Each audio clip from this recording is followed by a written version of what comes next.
Hello, everyone, and welcome back to the CLSR, and I'm your host, the counselor. I must say that it's making me crazy that we're losing our babies, these young boys and children that are being shot in the street, and these mothers who are crying, and inside they're dying. And they've been trying, but it's just sad, and I think it's something that we need to discuss. We have to talk about it. It's a pain so deep inside that unless you go through it, I don't really think that you can comprehend. What I'm going to try to do is maybe give you a little bit of insight, but it's not even going to touch it, not even close. You're not even going to understand it. You're not even going to be able to point the finger, and in 99% of the cases, it don't even matter when somebody takes somebody's child. When they kill their children, or you are a parent who have lost a child through to some incident, and just how do you deal with it? How do you cope? Well, we're going to discuss possibly try to figure out how could we work through the death, or whether it's gun violence or through disease or through accidents or through health reasons. I think surviving the death of your child, many of us who have children, we just can't even imagine losing our children. By rights, you want to go before your children. You don't really want to be here knowing that your child's gone. And I know there's people who've gotten through it, and I can't even. I look up to those people and I say, my heart goes out to you. I don't know how you do it. I respect the hell out of you. And it takes a lot of strength, endurance, and family support and love. And I could give you a million things that it takes, but unless I'm in that situation, I really don't know. I know one thing, that I have had that in my own family, and it's just devastating. And I know that trying to support people in your family who've had that same thing happen to them is one of the best things that you can do as an individual, is if it doesn't happen to you directly. But I know it's a topic that I would really like to discuss, how people try to cope and survive with the death of their child, or how you could try if it's something. But I would just like us to have an open mind on what these people may consider or may be going through. And sometimes we are looking at them from the outside, and if we don't understand that it's their pain and we're looking at it from a distance, then we often don't know what to do. See, the death of a child is the most devastating loss.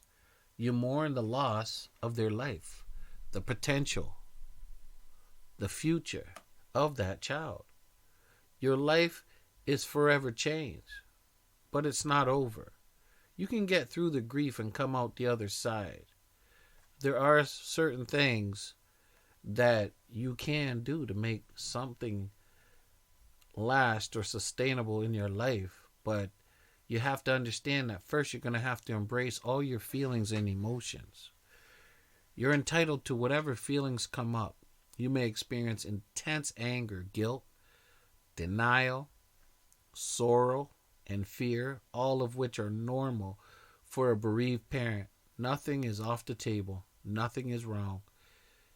If the urge to cry comes up, you just do it. Give yourself permission to feel. Keep your emotions bottled up is just too hard. Don't try to do it. You got to let it go.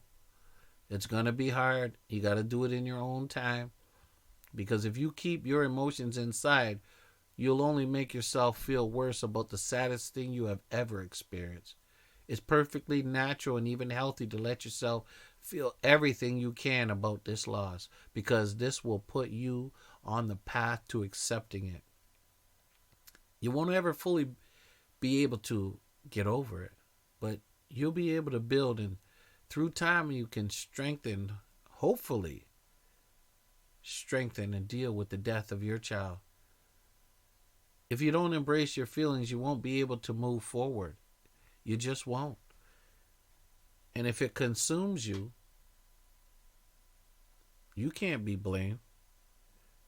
It's a feeling that I wouldn't I wouldn't know what to deal with. So I would say there's certain things you could try to do But unless it happens to you, we're just talking. But I know one thing you should do is start by throwing out the timetable. There's no timetable to grieving. That process, there's no time limit on it. You're going to have to go through it on your own time. Every individual is just that, an individual. Bereaved parents may experience many of the same emotions and difficulties. However, each parent's journey is different depending on personality and life circumstances. You see, for years, we relied on the popular notion that people progress through 5 stages of grief that begin with denial and end with acceptance. The new thinking is that there's no series of steps to be completed in the grieving process. Instead, people experience a grab bag of feelings and symptoms that come and go and eventually lift. Right? Scientists learned that many people accept the death of a loved one right from the beginning and report more yearning for the lost individual than feelings of anger or depression. They yearn for them. It's such a yearning. It's almost head turning. It's a yearning. See, because the grieving process is so personal to each individual, couples sometimes find themselves at odds because they can't understand the other people in their lives, how they're dealing with it, right? How they're trying to cope with this loss. Understand that your spouse may have different coping mechanisms than you do. So you're going to have to allow them to grieve in the way that suits them. You can't worry about the numbness. See, during this grieving process, many people will experience a state of numbness. And in this state, the world may seem like a dream or seem to go on separate from them. People and things that once brought happiness evoke nothing at all. This state could pass quickly or linger for a while. It's the body's way of offering protection from overwhelming emotions. With time, feelings and connections will return. For many, though, the numbness begins to wear off after the first anniversary of your child's death, and then true reality can hit very hard.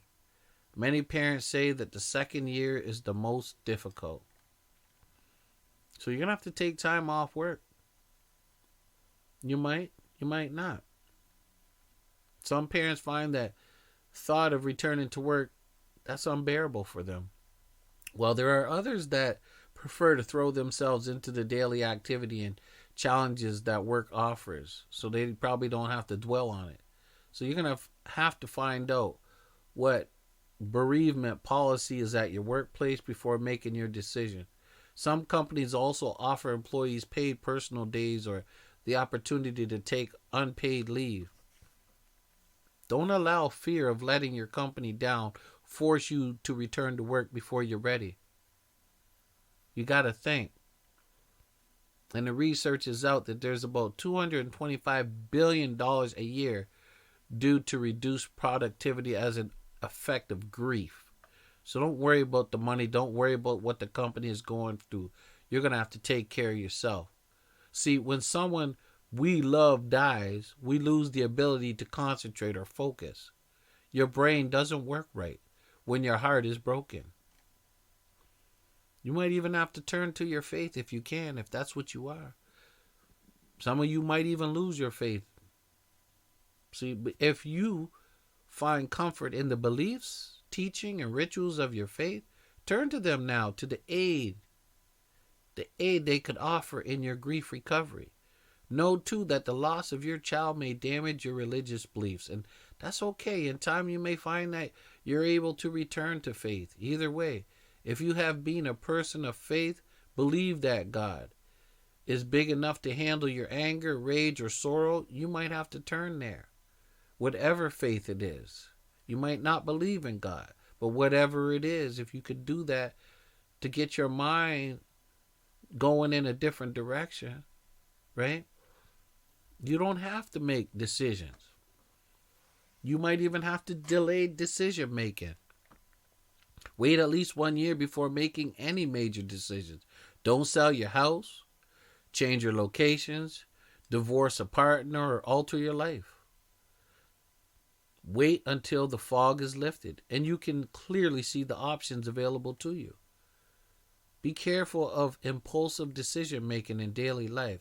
Some people adopt a life is short philosophy that propels them to take unnecessary risks in the pursuit of living their lives to the fullest. You're going to have to monitor your behavior to be sure you're not engaging in potentially harmful activities. And you're going to have to trust in time. Time heals all wounds may sound like a meaningless cliche, but the truth is that you will recover from this loss in time. Initially, memories will hurt you to the core, even the good ones. But at some point, that will begin to change, and you'll come to cherish those memories. They'll bring a smile to your face and joy to your heart. Grief is similar to a roller coaster or the ocean's tide. Know that it's okay to take time off for grieving, to smile, laugh, and enjoy life. This does not mean you're not forgetting your child, right? You aren't forgetting your child, not at all. It's that's impossible. It's just that you choose to live. You choose to take your life and move forward or try to move forward. You got to take care of yourself. You got to be gentle. While your impulse made to blame yourself for what's happened, resist the urge. There are simply forces in life and nature that cannot be controlled. Beating yourself up about what you could have, would have, should have done is counterproductive to healing. Get plenty of sleep. See, for some parents, all they want to do is sleep. Others find themselves pacing the floors at night and staring blankly at the television. See, the death of a child takes an extreme toll on the body. You could equate that to major physical injury, so you absolutely got to get some rest. You're going to have to give in to the urge to sleep if you have it. Otherwise, try to establish a nighttime routine, warm bath, herbal tea, relaxation exercises that can help ease you into a good night's sleep. Remember to eat. Sometimes in the days immediately following your child's death, relatives and friends may bring you food so that you don't have to cook. Do your best to eat a little each day in order to keep up your strength. It's difficult to deal with negative emotions and everyday activities when you're physically weak. Eventually, you may have to return to making your own meals. Keep it simple. Bake a chicken or make a big pot of soup that can last a few meals. Find healthy takeout options in your neighborhood and restaurants that will deliver to your house, if at all possible. And stay hydrated. Whether or not you're finding it difficult to eat, try to drink at least 8 glasses of water a day. Sip on a cup of soothing tea or keep a refillable water bottle with you. Dehydration is physically taxing your body, right? It's already taxing your body enough. So you got to make sure that you're drinking your liquids. Use alcohol in moderation and stay away from illegal drugs. While it's understandable that you may want to blot out the memory of your child's death, excessive use of alcohol and drugs can aggravate depression and create a whole new set of problems that you may have to deal with. Although some may use prescription medication under a doctor's orders, and that's only under a doctor's orders. See, some parents find that a sleep aid is a necessity and that anti-anxiety or antidepressant medication helps them cope better. There are many varieties of these medications, and finding the right one that works best can be a daunting task, and one best undertaken with the help of a physician. And I mean that. Work with your doctor to find out what works for you, and be careful on how much you take. Follow the prescription. Don't try to it's easy. And if you don't do medication, don't do it. But if you need it to sleep and make sure that you're maintaining a routine and a balanced recovery, then that's what you must do. But you must be aware that you're under immense emotional stress. You may even need to reevaluate your relationships if they become hurtful. It's not uncommon for friends to pull away during this grieving period. Some people simply do not know what to say or those that are parents may feel uncomfortable with the reminder that the loss of a child is possible. If friends urge you to get over your grief and try to hurry you through the grieving process, set boundaries with them regarding what is and isn't acceptable, right? As a conversation piece. If necessary, distance yourself from them, right? Especially those who insist on dictating your grieving process. You have to honor the memory of your child. Host a memorial gathering a couple of weeks after the funeral or at a time that feels right for you. Invite friends, loved ones to a party or dinner in honor of your child when you're ready. Make this gathering about sharing the good memories everyone has. Invite people to share stories or photos of your child. The gathering could be at your home, or choose a location, a place your child loved, a park, playground, or community center. Set up a web page if necessary.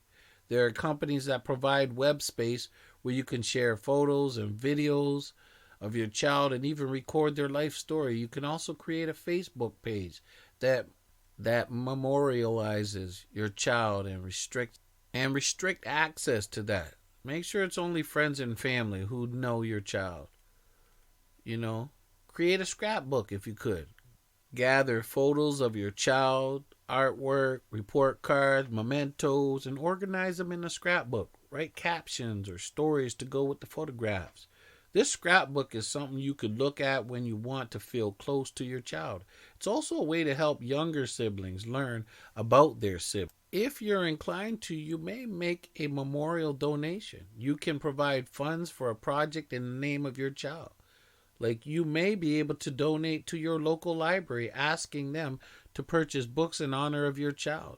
Depending on their policies, they may put a special label in front of the book with your child's name on it. Think about activities and organizations that represent the kinds of things your child liked or cared about. You might even go to the university to set up a scholarship. You can contact the development of office at a university or work with a community foundation to set up a scholarship fund. You need about $20,000 to $25,000 to endow a scholarship that pays out $1,000 every year, but each institution sets its own rules. A scholarship fund also gives your friends and family a way to honor your child by making a contribution. Become an activist if you need to. Depending on the circumstances of your child's death, you may want to get involved with an organization that calls attention to a particular cause or advocates for change to our legal system. If your child was killed by a drunk driver, you may want to join Mothers Against Drunk Driving. Be inspired by people who are doing that. There's people even on TV that they do it. Think about, what is his name, John Walsh, right? After his 6-year-old son Adam was murdered, he went on to help sponsor legislation, toughen the laws, right, of those convicted of those violence against children, and he even hosted a show. Now, mind you, you don't even have to go through all that, but if you choose to advocate in some way or to make some change, I suggest you do that. You could even light a candle each night at the same time in honor of your child. You can just take that moment, take some breath, do some thoughts, relax your mind, and remember.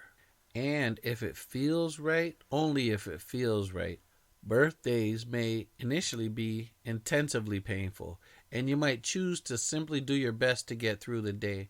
On the other hand, some people find solace in celebrating their child's life on this special day. There are no right or wrong ways to do this.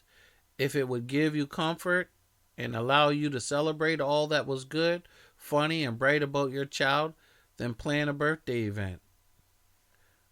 If you're ready, this is all about your readiness. And you might even need to get some outside help.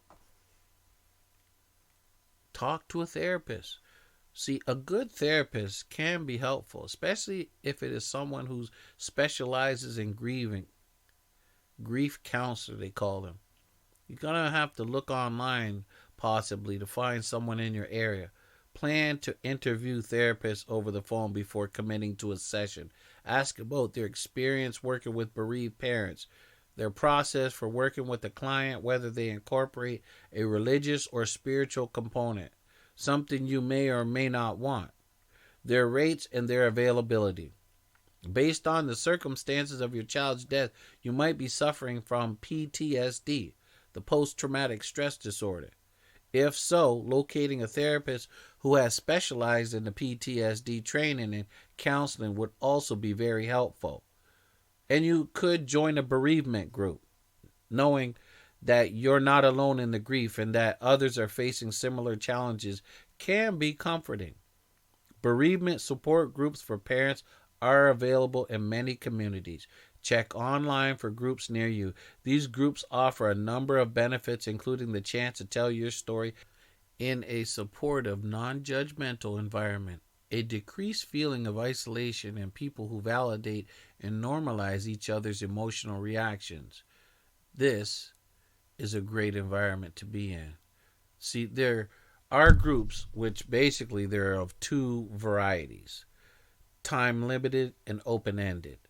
Time limited groups typically meet once a week for a predetermined amount of time, like 6 weeks to 10 weeks, while open ended groups follow more of a drop in format in which attendance may vary from meeting to meeting, and the meetings may occur less frequently, like monthly or bi monthly. Find an online forum if necessary. There are many forums online dedicated to supporting people living with loss. However, be aware that many include all types of loss: parents, partners, siblings, even pets. Look for one that is specifically for parents grieving the loss of a child in order to receive better understanding of your specific loss. Now, we've talked about many strategies and methods that you could possibly use, and I have to be on the level with you that it is something that you need to understand, that having loved ones around that you can count on is going to be one of your biggest joys or supports or saviors, because when you have people around that care about you and love you and support you and appreciate you, and they try to understand what you're going through and they want to be there for you, that could be a very big weight off your shoulders when you know that there's something in you, that there's something to live for, because there will be times where you'll be feeling your highs and your lows. And when you feel your lows, you want to know that there is something out there, whether it's someone above or someone you love, that you can turn to. But I can tell you right now, you're going to have that pain in your heart, and you could have that feeling for the rest of your life, but it doesn't have to control your whole life. And it doesn't have to be negative. Sometimes you can breathe through it and still review it and take it one step at a time, day by day. And the response to a death in the family or a death of a child is an individual thing. And remember, if you go to any of these therapists, remember, you have to acknowledge your feelings, and you don't want to be told how to feel. And you need to take your time with what you're going through and understand that you are unique and you are trying.